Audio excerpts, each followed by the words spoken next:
Hey there, and welcome. Have you ever been stuck on a project where it feels like nobody really knows who's supposed to be doing what? Yeah, we've all been there. It's a super common problem, but believe it or not, it has a pretty simple solution. Today, we're going to dive into how you can define, manage, and really take full control of your project team, turning all that workspace chaos into perfect clarity. Let's get into it. I mean, it seems like a simple question, doesn't it? But really think about it. Your last big project, was it always 100% clear who was responsible for what? Who was the project owner? The commodity manager? If you've ever felt just a little bit lost in a sea of names and roles, you know exactly what I'm talking about.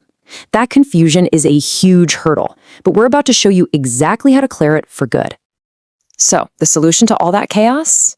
It's way simpler than you might think. It's sitting right there inside your project workspace, in a little place called the Team tab.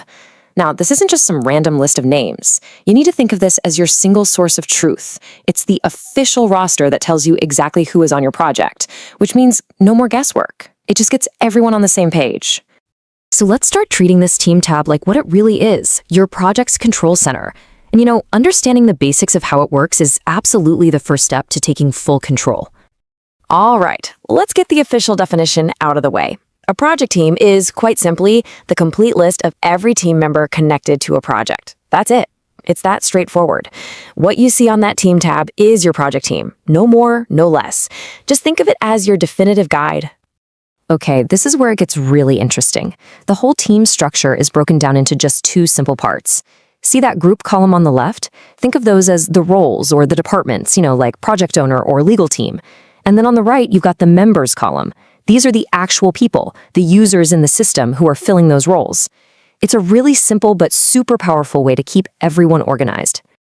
Now, you do have a lot of control over your team, but it's not a total free-for-all. There are some ground rules you got to follow, and those are all set by the project template.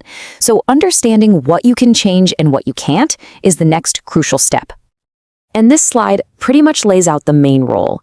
The structure itself, those groups that come from the project template, they're generally fixed. So you can't just go in and delete the project owner group, for example. But, and this is the most important part, you can edit who belongs in that group.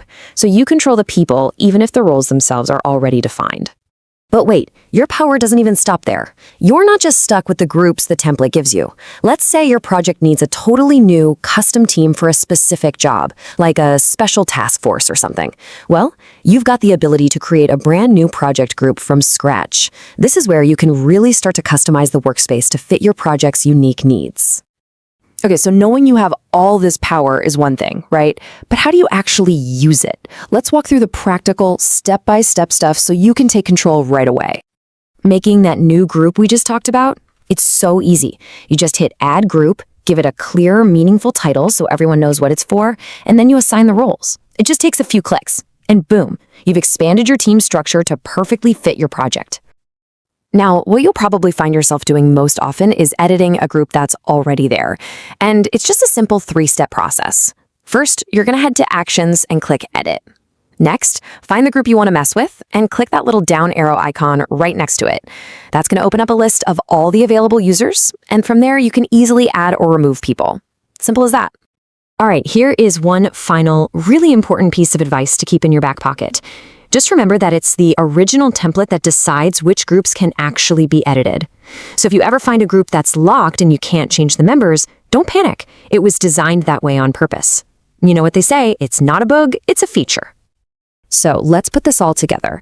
By understanding the Team tab, knowing the difference between groups and members, and remembering the rules of the template, you've basically gone from being a passenger to being the pilot of your project. You are now officially in command of your project team.